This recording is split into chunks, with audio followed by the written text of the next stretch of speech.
दोस्तों अपने ज़िंदगी का 5 मिनट निकाल के केवल इस वीडियो को तुम देख लो। मैं आपको विश्वास दिलाता हूँ मैं आपके जीवन का 5 साल बचा लूँगा और शायद 5 लाख रुपए भी खर्च करके किसी कोचिंग से आप इस बात को सीख पाओ शायद, जो मैं अपने पर्सनल एक्सपीरियंस से आपको बताने जा रहा हूँ।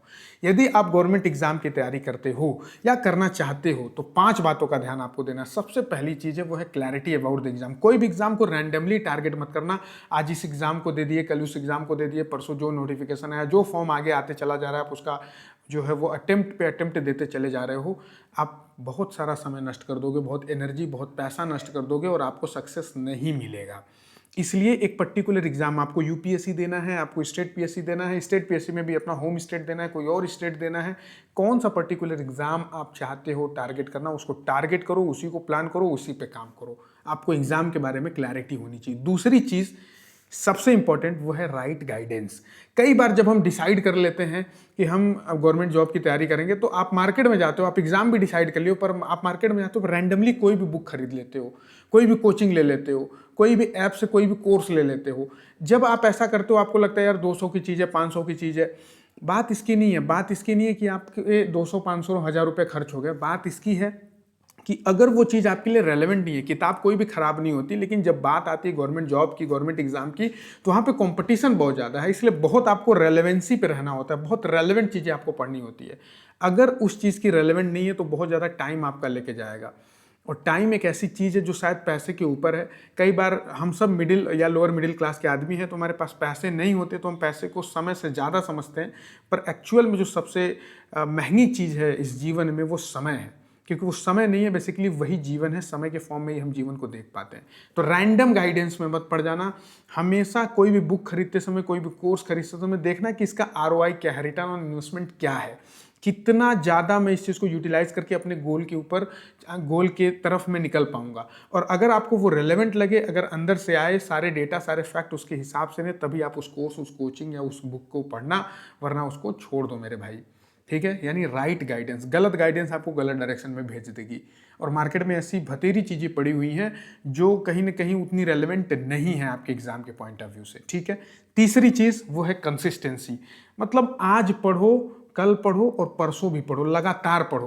कंसिस्टेंट पढ़ना बहुत जरूरी है क्योंकि अगेन कंपटीशन बहुत ज़्यादा है। The same logic is competition. क्यों? आप आज पढ़े, कल आप नहीं पढ़े, किसी शादी में चले गए, बर्थडे में चले गए, बारात में चले गए, नहीं भाई, ऐसे नहीं चलेगा। आज आपने 12 घंटा पढ़ा, कल आपने पढ़ा ही नहीं, तो आपका एवरेज कितने का निकला? 6-6 घंटे का। और आपने आज 12 घंटे पढ़ा, कल नहीं पढ़ा, परसों नहीं पढ़ा, आपका एवरेज कितने का निकलेगा? 4 घंटे का। इससे अच्छा है ना कि आप 5 ही घंटे पढ़ो, 6 घंटे ही पढ़ो, पर लगातार पढ़ो, कंसिस्टेंट पढ़ो। महीने में 30 दिन नहीं पढ़ सकते, पर महीने में 25 दिन तो पढ़ सकते हो। हफ्ते में एक दिन के नुकसान पे 6 दिन की पढ़ाई तो करी जा सकती है। कंसिस्टेंसी बहुत बड़ी चीज़ है। और लगभग लगभग 90% यूथ जो गवर्नमेंट जॉब्स की तैयारी कर रहा है, गवर्नमेंट एग्जाम्स की तैयारी कर रहा है, वो कंसिस्टेंट नहीं है, जिसकी वजह से या तो बहुत लंबा समय लग जाता है या फिर वो फेल ही हो जाते हैं, फिर वो आउट ऑफ द रेस हो जाते हैं। इस बात का ध्यान रखना। थर्ड पॉइंट पे लिखा हूँ लेकिन पहले नंबर पे यही आना चाहिए, दैट इज कॉल्ड कंसिस्टेंसी।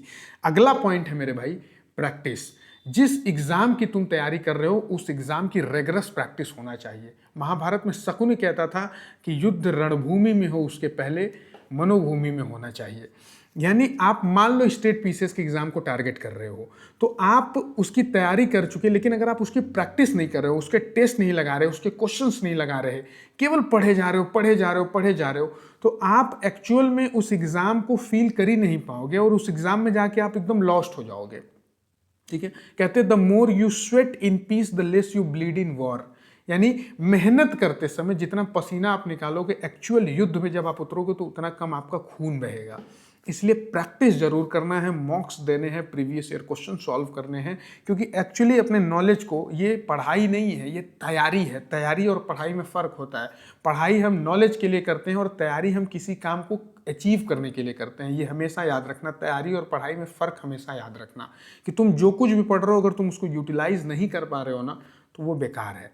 वो आपके नॉलेज को भले ही बढ़ा दे, पर वो एग्जाम पॉइंट ऑफ व्यू से बेकार है वो। इसलिए आपको क्या करना है, प्रैक्टिस करते रहना है। प्रैक्टिस से आप ये भी चेक करते रहोगे कि आपकी पढ़ाई, आपकी तैयारी जो है वो ट्रैक पे है कि नहीं है। ये फोर्थ पॉइंट है। और फिफ्थ पॉइंट है राइट सोर्स ऑफ मोटिवेशन। ठुकरा के मेरा प्यार मेरा इंतकाम देखेगी, ये वाला मोटिवेशन नहीं चलेगा। बिल्कुल नहीं चलेगा। पता नहीं वो देखेगी कि नहीं देखेगी, ठीक है? इसलिए दिल से बात निकल रही हो। अब कुछ भी एक राइट सोर्स कि मुझे अपने फैमिली को अच्छा लाइफ देना है, मुझे अपने मम्मी पापा को अच्छा हेल्थ देना है, उनको अच्छी खुशियाँ देनी है। उन्होंने अब मेरे लिए बहुत किया, मैं उनके लिए करना चाहता हूँ। या फिर मैं सेवा करना चाहता हूँ पब्लिक की, मैं उस जॉब में जाके मैं ये चेंजेस कर दूंगा। कुछ भी एक राइट सोर्स ऑफ मोटिवेशन आपके पास रहना चाहिए। आपका वाई जो है, आपका क्यों जो है वो क्लियर होना चाहिए कि why you are in the process. आप इस एग्ज़ाम के प्रोसेस में क्यों हो। किसी बहुत ही सुपरफिशियल, बहुत सतही स्तर के मोटिवेशन से काम नहीं चलेगा। किसी मोटिवेशनल स्पीकर ने कुछ बोल दिया, किसी व्यक्ति ने कुछ बोल दिया, आपके ब्रेकअप हो गए, हार्ट ब्रेक हो गए, आप निकल पड़े उस चीज़ को लेके, नहीं हो पाएगा मेरे भाई। आप गिव अप कर दोगे और उसमें आप अपना टाइम, एनर्जी, मनी सब लॉस करोगे, उसका कोई मतलब नहीं है, वो सब नेगेटिव चला जाएगा। इसलिए एक राइट सोर्स ऑफ मोटिवेशन रखना। आग अगर दिल में लगी होती है ना, तो वो बाहर रिजल्ट लेके आती है, ठीक है? अगर आग, आप ऐसा समझो कि कहीं कुछ ऐसा चिंगारी बस मिल गया, जरा सा किसी ने कुछ कह दिया और आप तो ताक्षणिक रहेगा, 2-4 दिन में फिर वो खत्म हो जाएगा। राइट सोर्स ऑफ मोटिवेशन रखना बहुत जरूरी है, क्योंकि बहुत सारे अप्स एंड डाउन्स आपको देखने को मिलते हैं। कई चीज़ें आपके कंट्रोल में होती हैं और कई चीज़ें तो आपके कंट्रोल में नहीं होती, वो भी हो रही होती हैं। जैसे कई बार पेपर लीक्स हो जाते हैं, कई बार आप देखोगे तो एग्ज़ाम डिले हो जाता है ड्यू टू सम रीज़न। तो ये सारी चीज़ों में भी कई बार जो है वो बहुत अप्स एंड डाउन्स देखने को मिलता है एक एस्पिरेंट को। और ऐसे समय में एक राइट सोर्स ऑफ मोटिवेशन अगर आपके पास में नहीं है, तो आप बहुत ज़्यादा कमज़ोर पड़ सकते हो। इसलिए एक राइट सोर्स ऑफ मोटिवेशन जरूर रख लेना। दिस इज 5th पॉइंट, ठीक है?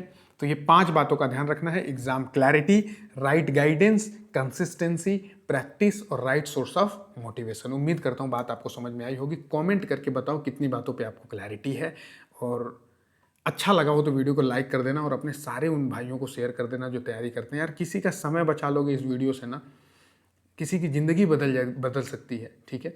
तो अच्छी चीज़ों को शेयर करना चाहिए। बस इतना ही कहूँगा। मिलते हैं अगले वीडियो में। Thank you so much.